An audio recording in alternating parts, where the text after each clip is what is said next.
उपस्थित सर्व ज्येष्ठ अधिकारी आणि सर्व इंटर्न्स, सर्वात पहिल्यांदा मी आपल्या महाराष्ट्रात नव्याने सुरू होणाऱ्या विधिविधान इंटर्नशिप या उपक्रमाचं विधिवत उद्घाटन झालं असं या ठिकाणी घोषित करतो।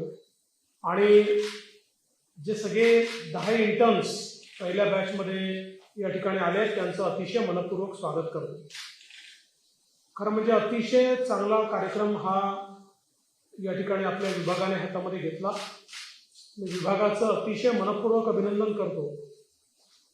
आणि मगाशी जसं सांगितलं की मागच्या काळामध्ये मुख्यमंत्री असताना आपण सीएम इंटर्न्स हा एक कार्यक्रम सुरू केला होता आणि त्याच्यामध्ये एकूणच आमची जी युवा पिढी आहे यांचा शासनाशी थेट संबंध यावा, शासन प्रशासन कसं चालतंय याचा फर्स्ट हँड एक्सपिरियन्स त्यांना घेता यावा आणि त्यांच्याकडे काही फ्रेश आयडियाज असतात, त्या आयडियाजचा शासनामध्येही उपयोग व्हावा अशा प्रकारच्या हेतूने आपण तो जवळपास 11 महिन्याचा कार्यक्रम हातामध्ये घेतला होता। अजूनही सीएम फेलोज जे आहेत ते काम करतायत, वेगवेगळ्या भागामध्ये काम करतायत। खरं म्हणजे मला या गोष्टीचा उल्लेख केला पाहिजे की या फेलोजने अतिशय चांगलं काम मागच्या काळामध्ये केलं आणि विशेषतः आज आपल्याला कल्पना आहे की महाराष्ट्र हा एक प्रकारे स्टार्टअप कॅपिटल झालेला आहे आणि जी महाराष्ट्राची स्टार्टअप पॉलिसी आहे, आपल्याला कल्पना असेल नुकतंच आउटलुकने एक सर्वे केला आणि त्यात सांगितलं की देशामध्ये सर्वाधिक स्टार्टअप हे महाराष्ट्रात आहे आणि the best startup ecosystem is also in Maharashtra. पण ही जी स्टार्टअप पॉलिसी आपण तयार केली होती या पॉलिसीचा ड्राफ्ट हा सीएम फेलोजने तयार केला होता। किंवा आपल्याला मागच्या काळामध्ये मागेल त्याला शेततळं याच्या संदर्भात एक आपण फार डायनामिक प्लॅटफॉर्म मॉनिटरिंगचा तयार केला होता ज्याला प्राईम मिनिस्टर्स इनोव्हेशन अवॉर्ड मिळाला। तो प्लॅटफॉर्म देखील आमच्या सीएम फेलोजने तयार केला होता।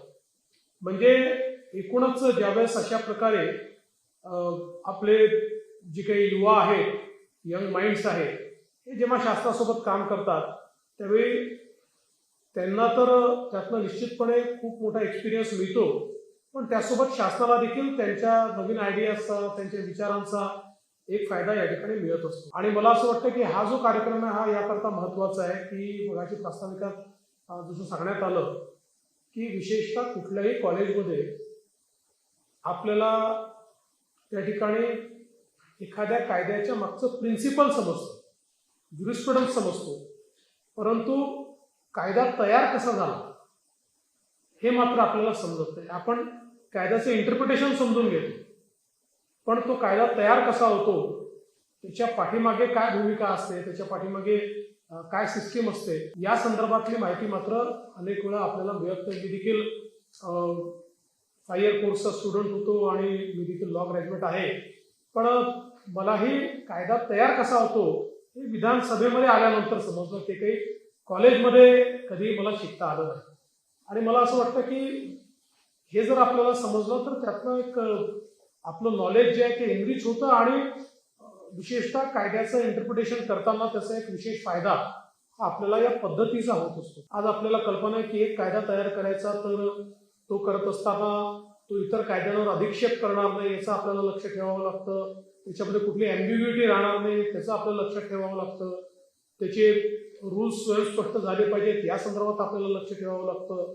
त्यामुळे अनेक गोष्टी वेगवेगळ्या प्रकारे वेगवेगळ्या वेळी जे सुप्रीम कोर्टने दिलेले निर्णय आहेत ते निर्णय काय आहेत हे विचारात घेऊन आपल्याला तो कायदा तयार करावा लागतो। त्यामुळे ही सगळी जी प्रोसेस आहे ही प्रोसेस एक अत्यंत महत्त्वाची अशा प्रकारची प्रोसेस आहे आणि ही प्रोसेस समजून घेणं, त्याचा भाग होणं ही देखील मला असं वाटतं की एक अतिशय महत्त्वाची अशा प्रकारची बाब आहे। आणि आज या इंटर्नशिप प्रोग्रामच्या माध्यमातून जे 10 विद्यार्थी आपल्याकडे आलेले आहेत या 10 विद्यार्थ्यांना निश्चितपणे या सगळ्या प्रोसेसचा भाग होता येईल आणि आपल्याला देखील व्हॉट गोज बिहाइंड हे आपल्याला त्या ठिकाणी समजून घेता येईल।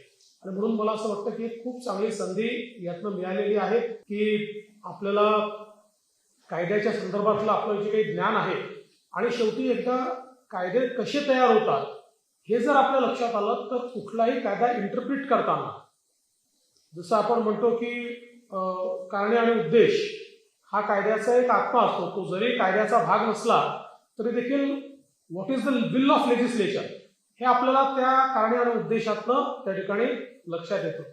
तसंच आपल्याला समजा एखादा कायदा बनतो कसा या संदर्भातलं तत्व जर लक्षात आलं तर मला असं वाटतं की तो कायदा समजणं, त्याचं इंटरप्रिटेशन करणं हे अधिक सोपं होऊ शकतं.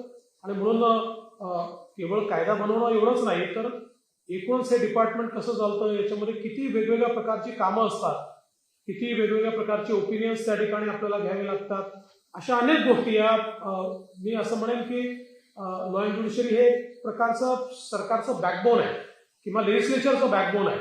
आणि ही जी काही आपल्या संविधानाने एक अतिशय सुंदर व्यवस्था उभी केली आहे की ज्या व्यवस्थेमध्ये आपण एक चेक अँड बॅलन्स देखील ठेवला आहे, पण आपल्या एक सेपरेशन ऑफ पॉवर्स देखील आपल्याला त्या ठिकाणी पाहायला मिळतं. त्यामुळे मला असं वाटतं की या सगळ्या व्यवस्थेमध्ये आपल्याला शिकण्यासारख्या खूप गोष्टी या ठिकाणी निश्चितपणे असणार आहे. आणि ही जी काही इंटर्नशिप आता सुरू झालेली आहे, फर्स्ट बॅचचे जे काही विद्यार्थी आहेत, मला अतिशय आनंद आहे की एक अतिशय महत्वाची स्क्रुटिनची सिस्टीम आपण उभी केली होती.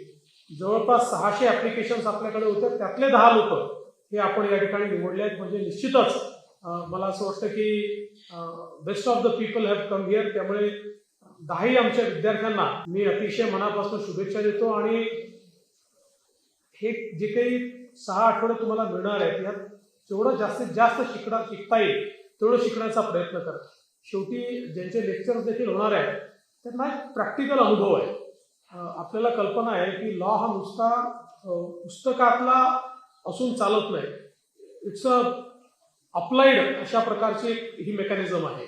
आणि जोपर्यंत तो अप्लाइड पार्ट आपण समजून घेणार नाही तोपर्यंत नुसतं पुस्तकातला एखादं कलम आपल्याला माहिती असणं यातनं ऍक्च्युअल आपल्याला त्या लॉचं इंटरप्रिटेशन आणि त्याचा पुढे जो एक वकील म्हणून आपल्याला त्याचा जो फायदा घ्यायचा आहे तो आपल्याला निश्चितपणे घेता येणार नाही. आणि म्हणून मला विश्वास आहे की अनेक अनुभवी लोकांचं जे काही लेक्चर या ठिकाणी होणार आहे त्याचा देखील फायदा आपल्याला निश्चितपणे मिळेल. आणि तुमच्या भविष्याच्या वाटचालीमध्ये म्हणजे कोणी प्रॅक्टिस करेल, कोणी लिगल फर्म काढेल, कोणी सॉलिसिटर फर्म काढेल, कोणी एखाद्या चांगल्या ठिकाणी नोकरीला देखील जाऊ शकेल. या सगळ्या याच्यात एक तुमच्या नॉलेजमध्ये एनरिचमेंट या 6 आठवड्याच्या अनुभवाने या ठिकाणी निश्चितपणे होईल. आणि आम्हालाही पहिल्या बॅचच्या अनुभवातनं ही इंटर्नशिप अधिक आपल्याला चांगली कशी करता येईल या संदर्भातले अनुभव देखील आम्हाला मिळतील. आणि त्यातनं आम्ही अजून भविष्य काळामध्ये कशी इम्प्रूव्ह करता येईल याचा प्रयत्न करू. पण मी आपल्या विधिविधान विभागाचं अतिशय मनापासून अभिनंदन करतो की एक खूप चांगली संकल्पना आजपासून महाराष्ट्रामध्ये आपण सुरू करता आहात. याचा विस्तार पुढच्या काळामध्ये आपल्याला करावा लागेल. अजून अधिक विद्यार्थ्यांना आपल्याला कसं अकोमोडेट करता येईल हा देखील आपल्याला विचार करावा लागेल. आणि अर्थातच मगाशी तुम्ही सांगितलं कदाचित मला असं वाटतं 24 तारखेपर्यंत 24 फेब्रुवारीपर्यंत आपण हे चालवणार आहोत. तर 24 तारखेला आपलं अधिवेशन देखील सुरू होत आहे. त्यामुळे निश्चितपणे या बॅचला ऍक्च्युअल अधिवेशन बघण्याचा देखील आपण त्या ठिकाणी जी काही संधी आहे ती संधी आपण निश्चितपणे दिली पाहिजे. कारण अल्टिमेटली जो ड्राफ्ट होतो त्याच्यावर काय चर्चा होतात या देखील पाहणं हे मला असं वाटतं ते दॅट इज व्हेरी इंटरेस्टिंग. त्यामुळे ते देखील बघण्याची संधी ही मिळाली पाहिजे.